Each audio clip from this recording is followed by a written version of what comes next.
এইবাৰ মই ক'বলৈ বাধ্য হৈছো যে যি ধৰণে পঞ্চায়তৰ সভানেত্ৰীয়ে দেওবাৰ দিনাখনো কাৰ্যালয় কৰিব লগা হৈছে বহুত মানুহৰ আধাৰ লিংক হোৱা নাই কিন্তু ইয়াৰ যিখিনি ষ্টাফ এই ষ্টাফখিনিক আজি মই সকীয়াই থৈ গৈছো কিন্তু কোন দিনাখন কি ঘটিব মই নাজানো কিন্তু আজি পঞ্চায়তৰ সভানেত্ৰীয়ে দেওবাৰ দিনাখনো কাৰ্যালয় খোলা ৰাখিছে যাতে মানুহবিলাকৰ আধাৰ কাৰ্ড লিংক হ'ব লাগে কিন্তু ইয়াৰ ষ্টাফৰ যিটো সঁহাৰি বা কাৰো নাম নাই কোৱা কিন্তু সময়ত একশ্যন হ'ব যদি কাৰোবাৰ থাকিবলৈ মন নাই এই ডিব্ৰুগড় বা টিংখাংলৈ নপঠাওঁ ডাইৰেক্ট যাব লাগিব গোৱালপাৰা ধুবুৰী কৰিমগঞ্জ এনেকুৱা অঞ্চললৈ পঠিওৱা হ'ব একদম ষ্ট্ৰিক্টলি মই কৈ দিছো আমাৰ এই সৰ্বসাধাৰণ দুখীয়া মানুহখিনিক আমি হেতালি খেলিব নালাগে আপোনালোকৰ বহু গুৰু দায়িত্ব আছে আজি অৰুণোদয় আঁচনি নিৰ্বাচনৰ সময়ত আমি দেখিলো বহুতখিনি খেলি মেলি আমি দেখা পালো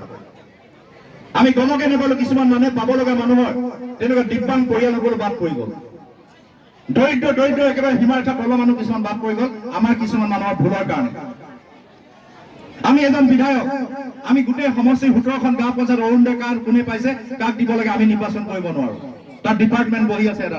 আমাৰ পঞ্চায়ত বহি আছে ইয়াত তো সেইকাৰণে আগন্তুক দিনবিলাকত কিন্তু কোনো যাতে খেলি মেলি নকৰে এই ফুকনখাট গাঁও পঞ্চায়তত মই একদম পুনৰবাৰ ইয়াৰ মই যিসকল ষ্টাফ আছে সেই ষ্টাফসকলক পুনৰবাৰ মই সকীয়াই দিছো যাতে আমাৰ সৰ্বসাধাৰণ এই মানুহখিনিক খেলা নকৰিব নহ'লে কিন্তু বান্ধি থৈ দিব সেইখিনি মানুহে বান্ধি থৈ দিব কিন্তু মই কৈ দিলো মোক খং উঠিছে সেইকাৰণে মই ক'বলৈ পাৰি কোনো দিনাখন মই ৰাজনীতি জীৱনৰ 26 বছৰত মই এতিয়া 8 বছৰ বিধায়ক হলো কিন্তু মই কাকো এনেকে কোৱা নাছিলো প্ৰথমবাৰৰ কাৰণে আজি মই খুবেৰে ক'ব লগা হৈছে কিন্তু এইখিনি ৰাইজে কোনদিনাখন বান্ধিব কোনো গম নাপাব ৰাইজতকে ডাঙৰ কোনো নহয় আমি দিনে নিশাই কষ্ট কৰো মানুহৰ কামবিলাক কৰিবৰ কাৰণে প্ৰয়াস আৰু প্ৰচেষ্টা কৰো গালি আমি খাওঁ বিধায়ক হিচাপে